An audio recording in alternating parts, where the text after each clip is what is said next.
Kingston East Police lists 7 men as wanted.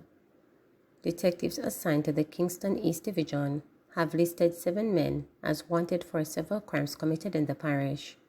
They are Kevin Cole, otherwise called Marshall, Kevman of St. George's Road and Glasspool Avenue, Roxford, Kingston 2. He is wanted for 2 counts of murder. Kimon Foreman, otherwise called Kimmy or Nicely, he is wanted for 3 counts of murder, assault at common law, and illegal possession of ammunition. Tajay Jackson, otherwise called Chinaman, he is wanted for malicious destruction of property and possession of a prohibited weapon. Jackson is said to frequent Wall Street, Kingston 16. Mark Beckford, who is wanted for murder and is said to frequent Carnarvon Lane, Rockford, Kingston. Antwin McPherson is wanted for wounding with intent. He is said to frequent St. Benedict Heights, Harborview, Kingston 17. Stephen Myers, otherwise called Eva Boss, he is wanted for murder and shooting with intent. Myers is said to frequent Grant Ridge Park, Nannyville, Kingston 3, Little Telephone Street, and Maiden Street, Kingston 16. Richard Higgins, otherwise called Bob and Grigor, he is wanted for shooting with intent. Richard is said to frequent Wellington Street in Kingston 16. These men are being urged to turn themselves in to the Elliston Town Police immediately. Members of the public are also reminded that it is a criminal offense to harbour a fugitive.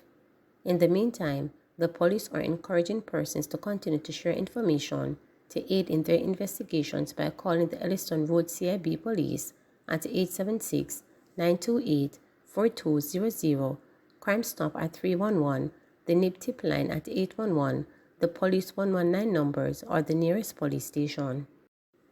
39-year-old vendor fatally shot in Kingston. A 39-year-old vendor was shot and killed by several unknown assailants on Bond Street in Kingston on Sunday.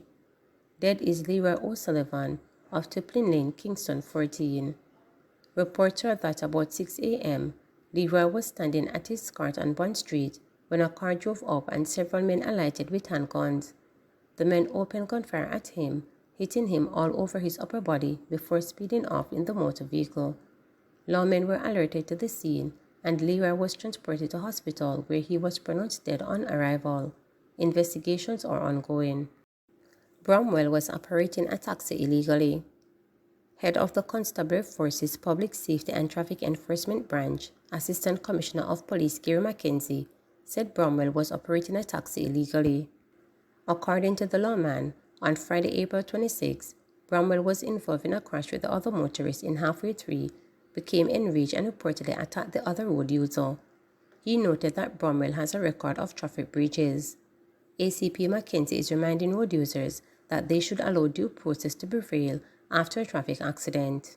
There was a motor vehicle crash between a Toyota Probox motor car and a Pyro motor car. As a result of that crash, the driver of the Toyota Probox motor car became enraged and sought to attack the driver of the Pyro motor car. What the driver of the Probox motor car did was to use an object to hit out the driver door glass of the Pyro motor car. The driver, in an effort to avoid being hurt, had to disembark his vehicle through the passenger front door. Other persons who were on the scene intervened and eventually caused the driver of the Probox motor car, who by then had gone on to arm himself with a machete, to calm down. The police were alerted about the incident, and as a result of that, the driver of the Toyota Probox motor car,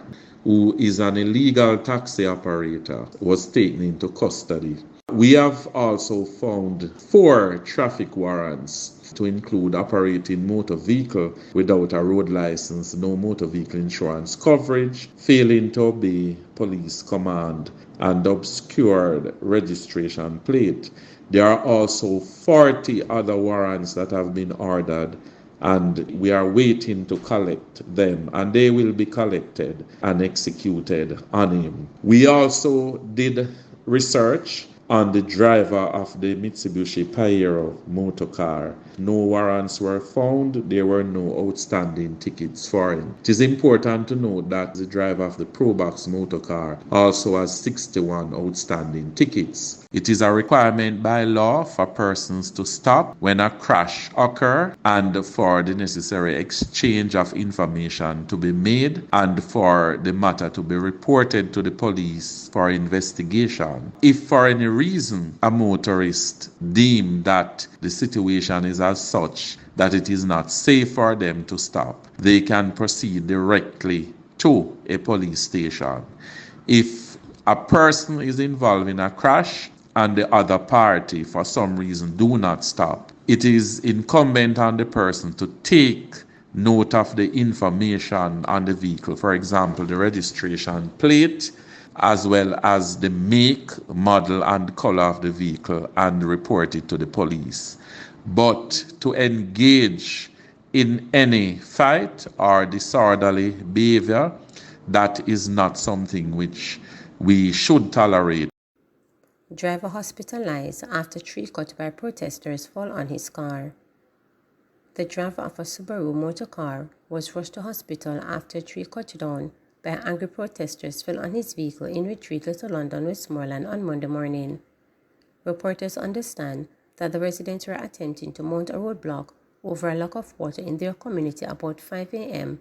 and used a power saw to cut down the tree. Member of Parliament for Westmoreland Western, Moreland Wilson, said that the motorist is in critical condition. I woke this morning to the news that the retreat main road was blocked by residents. Subsequent news in that while the residents were cutting down trees, one of the trees fell in a passing motorist's car, Wilson explained. He further noted that the road has been reduced to a single-lane traffic and that the police are maintaining calm in the area. I am going to use this opportunity to ask residents to desist from blocking the roads, to desist from cutting down trees, as we're living in an environment now where climate change has resulted in the lower rainfall. We have all seen the impact of that rainfall resulting in drought and a water shortage in western parishes, he pleaded. 20 years old charged with businessman's murder. A man who is alleged to be one of two who killed a businessman at his shop along Market Street, Kingston on Friday, January 26, is now facing a slew of charges including murder. Charged with murder, possession of a prohibited weapon, unauthorized possession of ammunition, and using a firearm to commit a felony is 20-year-old Stephen Williams, otherwise called African, a laborer of Nelson Street, Kingston. Williams is charged with the murder of Glenn Simpson, also known as Sabi. Reports from the police are that about 9:03 a.m., Simpson was in his shop when he was pounced upon by Williams and another man who opened gunfire at him. Simpson was assisted to hospital where he succumbed to his injuries the following day, the police stated. Williams was subsequently arrested and charged. A court date for him is being finalized. Man facing assault, rape charges after alleged abuse of spouse. A man who is accused of abducting, detaining, assaulting and raping his spouse is now facing several charges for incidents that took place between October 2023 and April 2024. Charged with rape, forcible abduction, unlawful detention, grievous sexual assault, simple larceny, common assault and assault occasioning actual bodily harm is 27-year-old Davian Smith, a businessman of Mercy Avenue, Phoenix Park Village in Portmore, St. Catherine. Reports from the Portmore police are that sometime in October 2023, Davian took his spouse, who is the complainant, from her mother's house to his. It is alleged then that he proceeded to lock her in his bedroom where he physically and sexually assaulted her.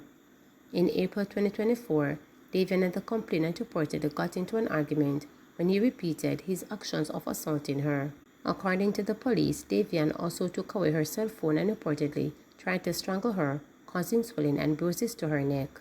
The complainant managed to escape and reported the matter to the police. Damon was subsequently arrested and charged. He is to appear in court at a later date. Judge rules that 4 co-defendants have cases to answer in Collymore murder trial. A judge ruled on Monday that Shaquille Edwards and Dwayne Pink have a case to answer for conspiracy to the murder of Simone Campbell Collymore and taxi operator Winston Walters. Edwards and Pink and their co-accused Omar Cullimore and Michael Adams are on trial for the January 2, 2018 double murder. Last week, defense attorneys for the accused made no case submission. However, Judge Leighton Pusey ruled that Cullimore and Adams have a case to answer in relation to the murders. Campbell Cullimore and Walters were reportedly murdered by two men who hopped from the back of a motorcycle before plunging bullets into Walters' motor vehicle, killing the two occupants. It is alleged that the four men conspired or helped to plan the murder of Campbell Cullimore on the instructions of her husband, Omar Cullimore. It was also alleged that the price tag that was placed on Campbell's Cullimore head was $2 million. The actual shooters in the double murder were Wade Blackwood, a prosecution witness who is now serving time for the crime, and a man who goes by the name Jim Brown. Jim Brown was said to have been a community enforcer from Brook Valley, St. Andrew. He was killed in a confrontation with the police. Please remember to subscribe, like, share, and click the notification bell for daily updates.